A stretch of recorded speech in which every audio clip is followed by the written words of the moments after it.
jour 2. Et oui, pour ce jour 2, nous sommes à Émosson en Suisse. De l'autre côté des aiguilles rouges, du massif des aiguilles rouges, côté suisse, côté est, côté oriental, et il y a des T-Rex à Émosson. Il y a aussi un barrage, très beau barrage de 560 mètres de long pour 180 mètres de haut. Ah, c'est haut. C'est haut. Et juste en face, on a pu apercevoir le massif du Mont Blanc.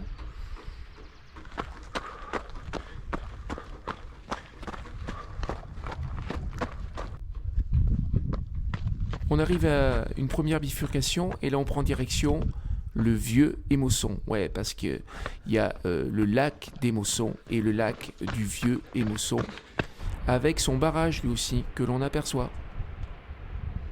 Alors il a l'air plus petit, il est plus petit, mais vous allez voir, il fait quand même son effet quand on passe au pied. Oui, alors les marches là, franchement il y a un effort à faire, elles sont pas bien droites, c'est à reprendre. Vous voyez qu'on est en bas du barrage, même s'il est plus modeste que le précédent, eh ben, on se sent petit. On n'a surtout pas envie que ça cède, parce qu'on finirait noyé, sans doute. Alors comme on a traversé le premier, eh ben, on va traverser le second. Voilà, c'est le concept de la course, monter et traverser des barrages. Attention le poteau. Bien évité, bravo. Superbe. Alors le premier barrage était à 1931 mètres et celui-ci est à 2205 mètres. Et on voit bien qu'il s'agit de barrages de type voûte. Là, ça fait un arc, ça fait une voûte qui permet de répartir la charge sur les côtés.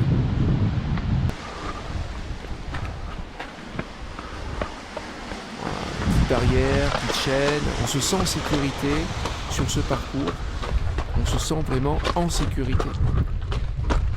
Bon, il y a des panneaux, il y a des dangers quoi? Danger glissade, mais pourquoi? Ah d'accord, oui, je comprends. Si tu glisses, plouf, direct dans le lac du vieil Émosson, voilà. Je pense qu'il est froid. Oui, ça a l'air froid. Ça n'incite pas à la baignade en tout cas. Bon, je suis pas tombé, c'est super. Et on quitte le lac, direction le site à empreintes. Oui, voilà pourquoi il y avait un dino. Parce qu'il y a des empreintes de dinosaures à 2400 mètres. Et on va aller voir ces empreintes. C'est un peu le but de la sortie. Un dernier névé à traverser sans aucun risque de tomber dans l'eau, juste de se ramasser sur des pierres. Et voilà, la seconde dalle.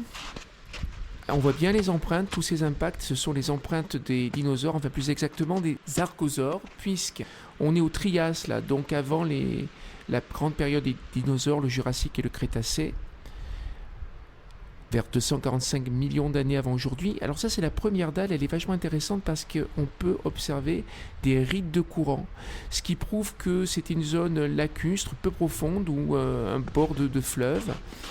Les dinosaures ont marché sur ce bord de fleuve ou dans cette zone lacustre. Le sol était un peu boueux et les empreintes ont été recouvertes par une autre couche de sédiments, ce qui a permis ce processus de fossilisation. Là, on voit très bien que les empreintes se suivent. On peut imaginer les dinosaures marcher. Alors vous voulez peut-être voir à quoi ça ressemble ces dinosaures. Bon, je vais vous montrer. Voilà à quoi ça ressemble. Ça ressemble vraiment plus à un crocodile qu'à un dinosaure. Voilà pourquoi on les appelle les archosaures, qui ont vécu avant les dinosaures. Et le nom a couché dehors. Thyssinosuchus ferox. Non mais rien que ça, ça fait peur quoi. Ça fait peur. Peur. On imagine bien qu'avec une tronche pareille, il ne devait pas manger des fraises et des cerises ou des myrtilles, lui. Hein. Une tronche de carnivore. Hein. Et en plus d'être moche, ils sont vachement gros. Bon, finalement, si c'est disparu, c'est pas plus mal. Hein, pas plus mal. Et là, on arrive à la première dalle, où on va voir à nouveau de belles rides de courant. Et on quitte les dalles aux empreintes. Alors ce sont des ichnofossiles, hein, les fossiles d'empreintes. Avec une grâce incroyable, on évite de se ramasser sur le névé. Finalement, ça se passe bien. Oui, ça se passe bien. Et on part en direction du point culminant de cette sortie, le col de la Velade.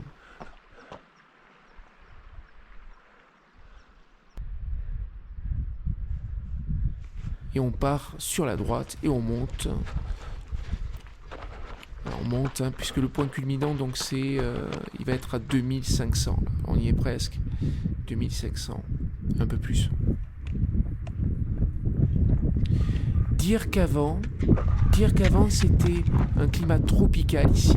Vraiment, mais les choses ont vraiment mal tourné. Hein. Puis ces nuages là, et ce vent là, il fait froid. Si on regarde bien les nuages, on s'aperçoit que les nuages avancent. J'accélère. Voilà. Là, on voit ça avance là.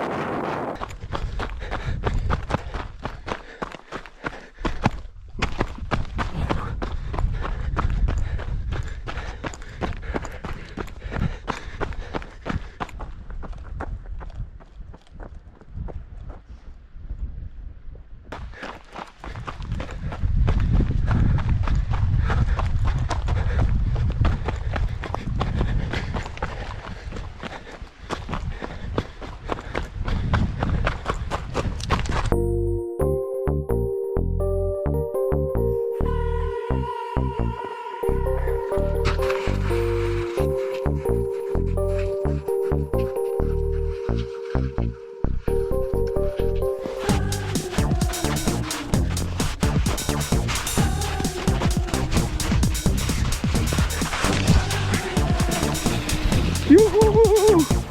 Ça glisse!